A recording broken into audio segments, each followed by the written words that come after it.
जिंदगी का शौक कभी पाला नहीं जाता, शीशे का प्याला कभी उछाला नहीं जाता। मेहनत से संवर जाती है ज़िंदगी और हर काम को तकदीर पर टाला नहीं जाता। हेलो दोस्तों, आप सभी का स्वागत है टारगेट क्लासेस बाय असलम जी में। मैं हूं एमडी असलम। आप सभी को मोस्ट इंपॉर्टेंट प्रश्न जो कि संख्या पद्धति में बताने जा रहे हैं, जो कि आज हम लोग सीखने वाले हैं आसान से आसान तरीका में, जिससे आप समझ में आए उस भाषा में हम सिखाने जा रहे हैं, जो कि इसके अंतर्गत यूक्लिड एल्गोरिदम से मौसा बनाना सीखेंगे और इसी के अंतर्गत सिद्ध करना सीखेंगे, जो कि धनात्मक पूर्णांक पर आधारित जो प्रश्न रहता है। और यूक्लिड इसके साथ साथ हम लोग सीखेंगे सिद्ध करें कि अपरिमेय संख्या के बारे में अच्छे से अच्छे तरीक़ा से, जिस भाषा में आप समझ पाएंगे। बने रहिए मेरे साथ, तब तक आप लोग इंपॉर्टेंट प्रश्न बताने जा रहे हैं। चलिए अब पहला प्रश्न बनाने जा रहे हैं। यूक्लिड एल्गोरिदम के प्रयोग से सीखेंगे हम लोग मौसा बनाना, जो कि पहला प्रश्न है 455 और 42 का। देखिए आइए, चलिए सबसे पहले इसे हम लोग साधारण विधि में बनाना सीखेंगे, इसके बाद हम इसे यूक्लिड एल्गोरिदम पे सेट करेंगे। सबसे 42 और 455 को करिए, जैसे ही लगाएं तो 42 को 10 बार यानी 42 दहन का 420, और इससे अगर 11 बार में लगाएंगे तो ज़्यादा हो जाएगा, इसीलिए हम सबसे पहले 42 को 10 से गुना करेंगे, तो यानी 42 दहन के 420 घटाइए, 5 में से 0 को घटाएंगे तो बचेगा 5, फिर 5 में से 2 को घटाएंगे तो बचेगा 3, 4 में से 4 गया कट गया। इसके बाद ये 42 को यहाँ पे हम लोग उतार देंगे, और जैसे ही 42 उतर जाएगा इसके बाद 35 अगर 2 बार लगा देते हैं तो ज़्यादा हो जाएगा, इसीलिए पहले हम 1 बार लगाएंगे। तो 35 एकान 35, 42 में से 35 को घटाएंगे तो 7, फिर ये 35 जो यहाँ पे है, फिर इसी तरीक़ा से यहाँ पे इनको लिख देंगे, और फिर 7 कान को 5 बार पढ़ेंगे तो 35 आ जाएगा। तो 5 सत्ते 7 पंचे 35, यानी ये कट गया। ये तो आपको साधारण विधि से मौसा था, जबकि इसे हम जानेंगे यूक्लिड एल्गोरिदम पे सेट करना। तो आइए चलिए सेट करेंगे भाग एल्गोरिदम, जिसे हम लोग यूक्लिड एल्गोरिदम भी कहते हैं। तो इसका सूत्र आता है A बराबर BQ प्लस R, जिसे हम लोग हिंदी में कहते हैं भाज्य बराबर भाज्य गुने भागफल प्लस शेषफल, यानी भाज्य बराबर भाज्य गुने भागफल प्लस शेषफल। तो अंग्रेजी में लिखेंगे A बराबर BQ प्लस R। अब देखिए A क्या होता है, जो बीच में रहेगा, बीच में कितना है 455 बराबर 42, जिसे हम लोग B कहते हैं, और Q जो कि 10, तो 42 गुने 10 प्लस R जिसे शेषफल कहते हैं, तो 35। अब इसी तरीका से जैसे इसमें सेट किए हैं, इसी तरीका से इस तरह से प्रोसेस हम लोग आगे करके इंड करके इसका मौसा ज्ञात कर लेंगे, ठीक है। अब देखिए 42, तो 42 बराबर हो जाएगा आपको ये A बराबर जो कि इसमें अब आ गया, A बराबर 42 35 गुने 1 प्लस 7, जैसे इसमें हम रखे हैं A B Q R, इसी तरीका से इसमें भी रखना है A बराबर। तो A की जगह पे अब 35 आ जाएगा, B के जगह पे 7 गुने 5 प्लस कट गया है, कुछ भी नहीं है, इसका मतलब क्या है 0 है, 0। अब देखिए कटने से पहले वाला क्या होता है मौसा, ठीक इसी प्रकार से जिस संख्या से कट जाने के बाद शेषफल 0 बचता है, उसके बाद वही मौसा उकलता है। तो 455,42 का HCF बराबर आपका आंसर हो जाएगा 7, ठीक है। चलिए अब आप 1 नंबर का प्रश्न अच्छा से समझ चुके होंगे। चलिए अब आगे बढ़ते हैं 2 नंबर के प्रश्न पे। दूसरा नंबर का प्रश्न है, सिद्ध कीजिए कि कोई भी धनात्मक विषम पूर्णांक 6Q या 6Q प्लस 1 या 6Q प्लस 3 या 6Q प्लस 5 के रूप में लिखा जा सकता है। इस सवाल को सबसे पहले हम इस तरीका से बनाएंगे, माना कि धनात्मक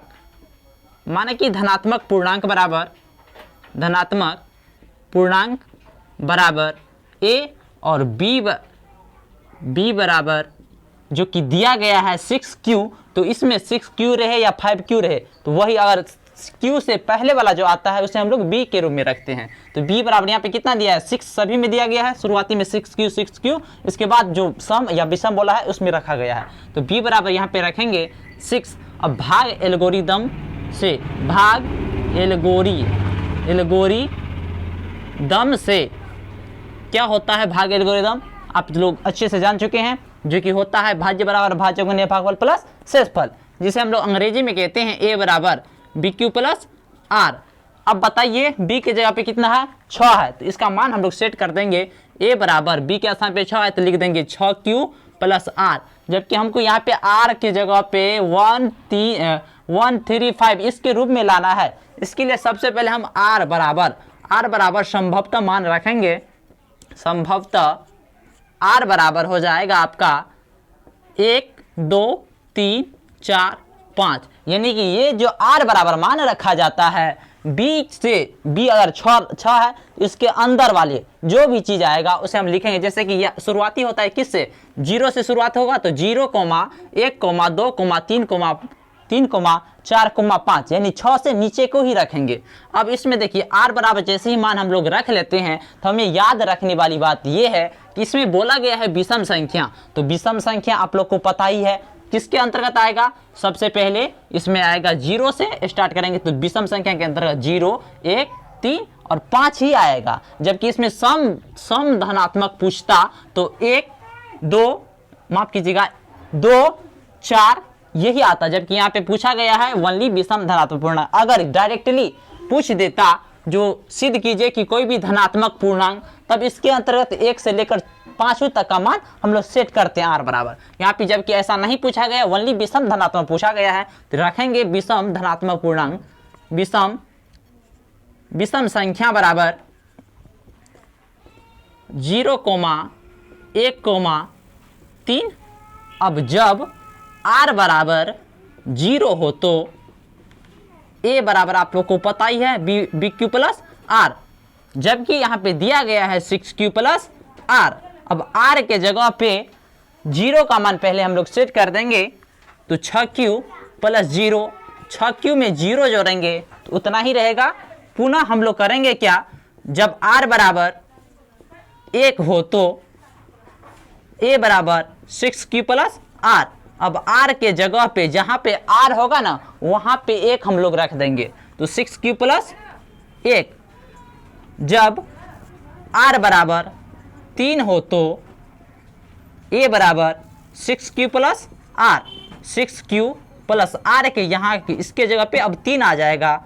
फिर क्या करेंगे, जब आर बराबर 5 हो तो ए बराबर 6q प्लस 5। अतः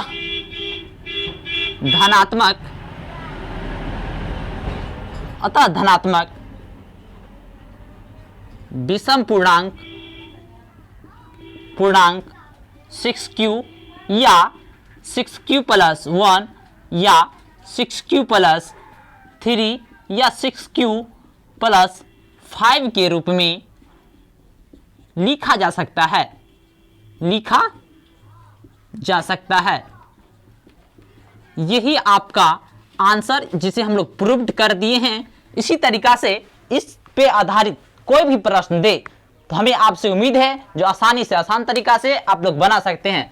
अगर इसमें सम के जगह पे विषम के जगह पे सम भी दे देना तो उसके जगह आप मान रख लीजिए संभवतः सम संख्या बराबर। अगर सम विषम कुछ भी ना दे, धनात्मक दे, तो पूरा 1 से लेकर 5 का मान जैसे हम सेट किए हैं ना जब r बराबर 0, इसी तरीका से आपको सेट करके सिद्ध करके दिखा देना है। चलिए आप 2 नंबर का प्रश्न समझ चुके होंगे। आपसे उम्मीद है जो आप किसी भी इस पे आधारित कोई भी प्रश्न आसानी से बना सकते हैं।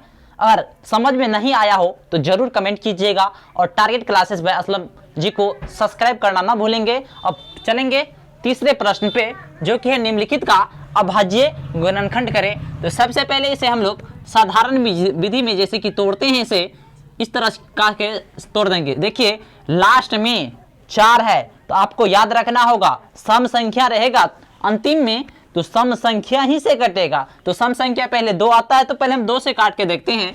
2 से काटेंगे तो 2 छक्के 12, 2 दूना 4 यानी 62 दूना 124 आ जाता है। इसी तरीका से 2 से लगाएंगे 31 दूना 62, अब नहीं कटने वाला है तो इसका लिखेंगे 124 का अभाज्य गुणनखंड।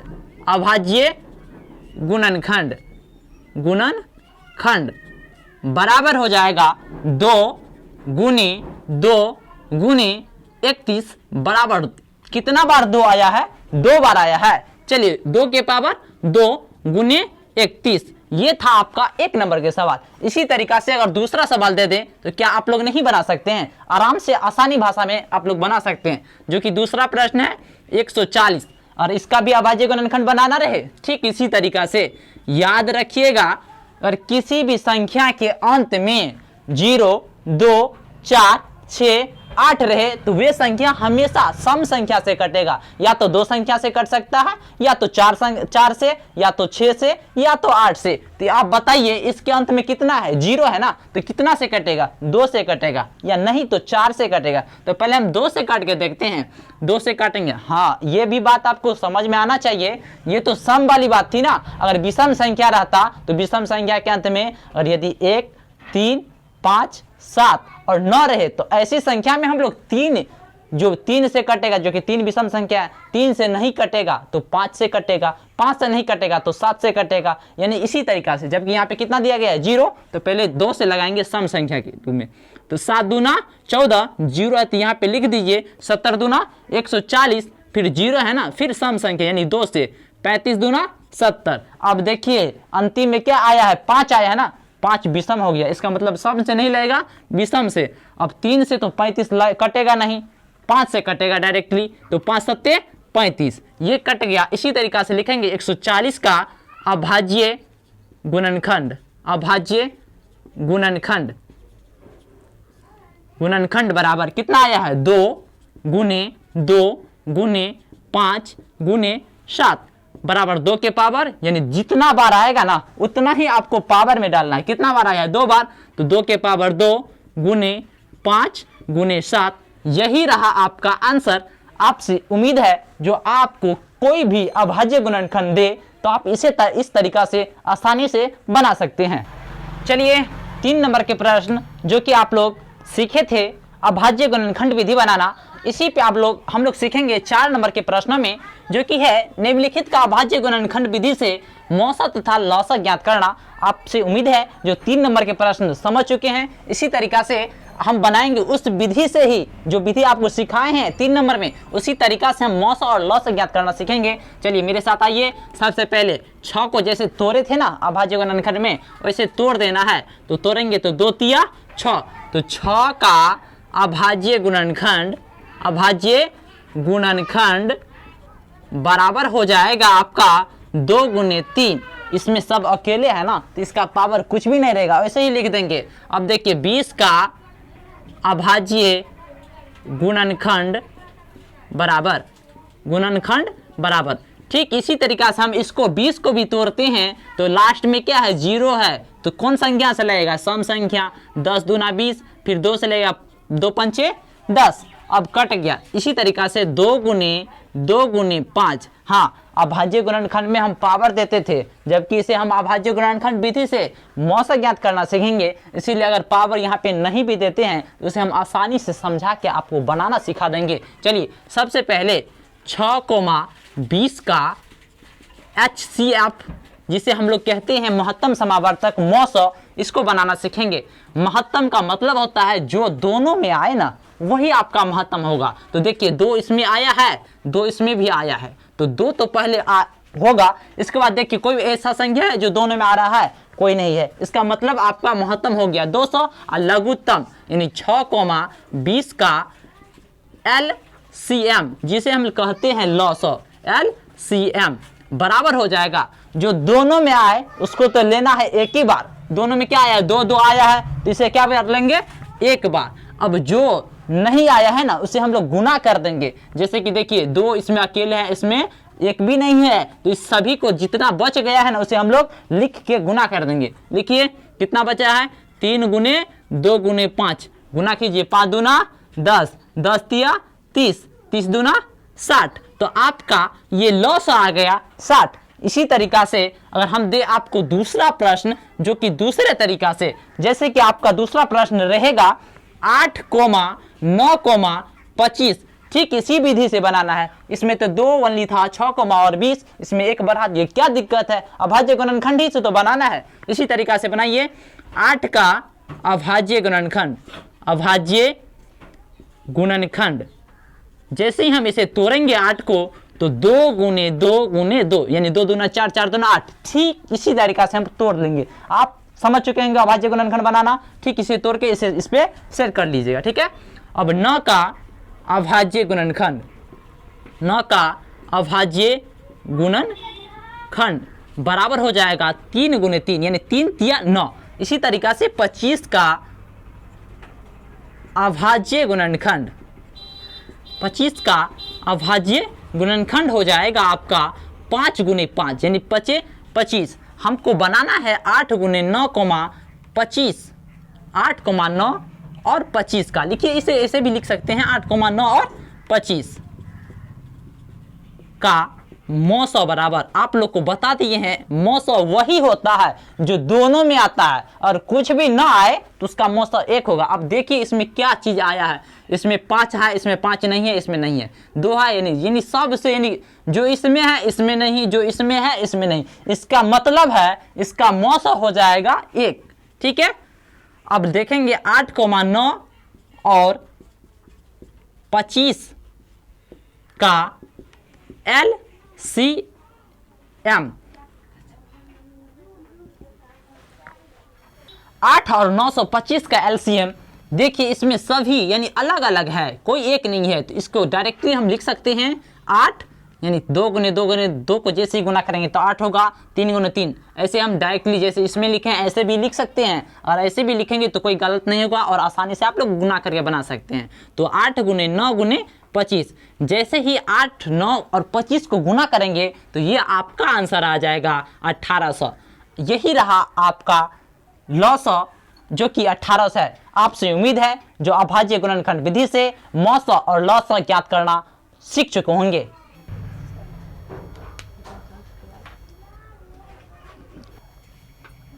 चलिए अब हम लोग 5 नंबर के प्रश्न में बनाएंगे। यदि लौसौ 306, 657 बराबर 22, 33, 8 हो तो मौसौ निकालना सीखेंगे, जो कि इसमें सबसे पहले बनाएंगे दो संख्याओं का लौसौ बराबर, जो 2 संख्या आएगा इसके अंतर्गत 306, 657, इसका आपको लौसौ दिया गया है 22 यानी कि 22,338, 22, 33, 8 और मौसौ हमें ज्ञात करना है। तो 2 संख्याओं का मौसौ, 2 संख्याओं का मौसौ 306, 657 बराबर वाट, यानी ये हमको ज्ञात करके दिखाना है। तो ज्ञात करेंगे 2 संख्याओं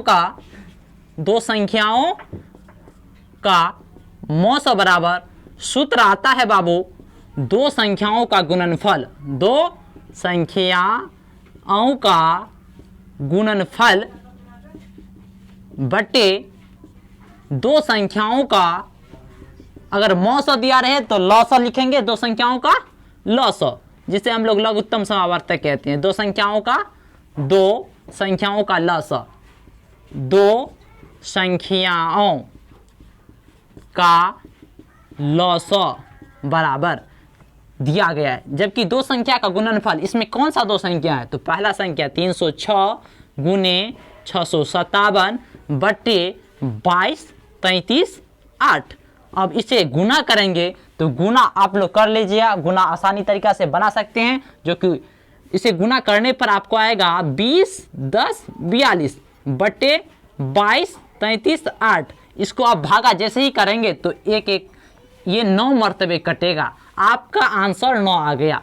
आपसे उम्मीद है जो इसे आप समझ चुके होंगे, बहुत ही मोस्ट इंपोर्टेंट प्रश्न है। इसे आसानी से इसी भाषा में अगर लौसौ ज्ञात करना दिया है तो मौसौ नीचे में रखेंगे, और मौसौ दिया रहे, मौसौ ज्ञात करना रहे तो लिखेंगे नीचे में लौसौ। ठीक इसी संख्या, गुणनफल का मतलब होता है गुना। आपसे उम्मीद है जो ये प्रश्न आसानी से आप लोग बना लेंगे। चलिए अब हम 6 नंबर यानी 6 नंबर का प्रश्न बनाना सीखेंगे। सिद्ध कीजिए कि 3√2 एक अपरिमेय संख्या है, इसे बनाना सीखेंगे। सबसे पहले इसे हम लोग मानेंगे, माना कि 3√2 एक परिमेय संख्या है, एक परिमेय संख्या है। 3√2 बराबर p/q, जहां p और q दो पूर्णांक संख्या है तथा q बराबर नहीं होगा 0 का। अब 3√2 बराबर p/q, इस साइड बाबू देखिए 3√2 जो आया है गुना करके आता है 3√2, तो ये इस साइड गुना के रूप में है 3, तो इस साइड जाएगा तो भागा के रूप में, तो √2 बराबर p/q, 3 इस साइड गुना के रूप में, इधर आएगा तो भागा में। अब भागा में जैसे ही गुना करेंगे इसे नीचे में गुना हो जाएगा, तो 3q, ये आपका बन गया परिमेय संख्या। अपरिमेय संख्या के रूप में ये आ जाएगा, तो लिखेंगे अपरिमेय संख्या बराबर बटा में रहे p/q के रूप में रहे, तो ये परिमेय संख्या के रूप में रहता है, इसीलिए अपरिमेय संख्या बराबर परिमेय संख्या है, जो कि गलत है, अतः हमारी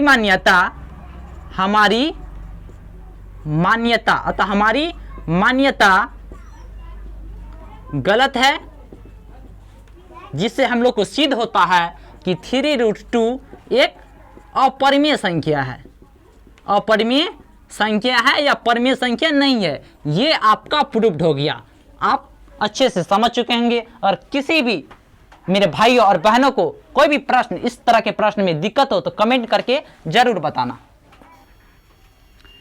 अब हम लोग अपरिमेय संख्या को सिद्ध करना, जो कि 6 नंबर में सीख चुके हैं, उसी पे आधारित दूसरा प्रश्न बनाना सीखेंगे, जो कि आता है, सिद्ध कीजिए कि 5/√3 एक अपरिमेय संख्या है। इसे बनाएंगे ठीक इसी तरीका से, मानेंगे सबसे पहले, माना कि 5/√7 एक परिमेय संख्या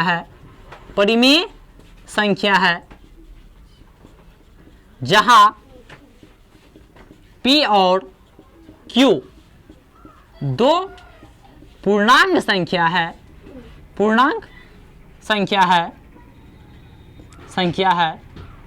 तथा q बराबर नहीं होगा 0 का। अब इधर लिखेंगे 5/√7,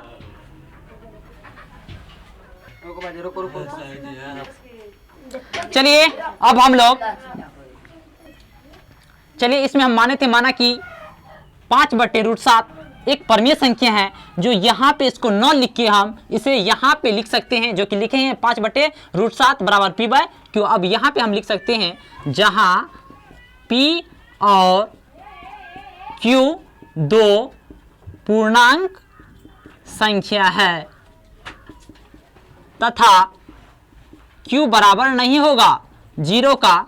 अब इसमें लिखेंगे, देखिए इसे हम इस रूप में लिख सकते हैं, 5/√7 है ना, इसे इस तरह क्या से लिख सकते हैं, 5 गुने 1/√7 बराबर p/q। अब जैसे ही इसको लिखेंगे तो अब इसके जगह पे हम कुछ और भी सेट करते हैं, जैसे कि देखिए इस साइड 5 गुना के रूप में है, इधर जाएगा तो भागा के रूप में, तो लिखेंगे 1/√7 बराबर p, इस साइड गुना में 5 है, इधर लाएंगे तो भागा में। अब भागा में जैसे ही आएगा तो भागा निचले वाले गुना हो जाता है, इसीलिए यहाँ पे 5q हो गया है। तो अब इधर देखिए आ गया है अपरिमेय संख्या बराबर परिमेय संख्या है, जो कि गलत है, अतः हमारी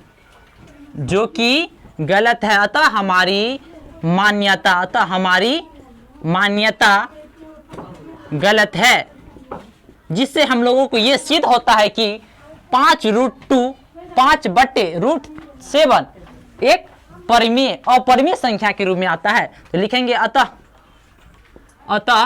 5/7 एक अपरिमेय संख्या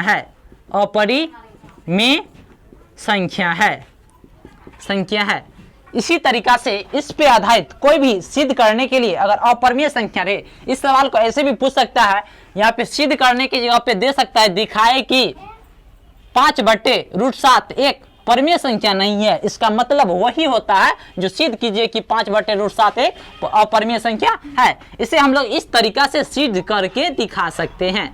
आप लोगों से उम्मीद है जिस प्रश्न में कोई भी कठिनाई का सामना नहीं करना पड़ा होगा। अगर कोई भी प्रॉब्लम हो या इस तरह के कोई भी सवाल रिलेटिव आप देखना चाहते हैं, सीखना चाहते हैं, तो आप जरूर टारगेट क्लासेस बाय असलम जी को यूट्यूब चैनल को जरूर सब्सक्राइब कर लीजिएगा। जब भी आप ये वीडियो, इस तरह का कोई भी वीडियो बना के अपलोड करेंगे तो सबसे पहले आपको तभी पहुंच सकता है जब आप target classes by Aslam ji YouTube channel को सब्सक्राइब कर लीजिए, जो कि रेड कलर का बटन नीचे में दिया रहता है, उसे सब्सक्राइब कर लीजिए और बेल आइकन को ऑल पे दबा दीजिए, ताकि कोई भी हम वीडियो अपलोड करते हैं तो आप तक ये वीडियो पहुंच पाता है। हाँ, कोई भी तरह का कठिनाई हो या इस पे आधारित कोई भी तरह का प्रश्न हो तो कमेंट करके जरूर बताइएगा, आपका रिप्लाई हम देने के लिए तैयार रहेंगे।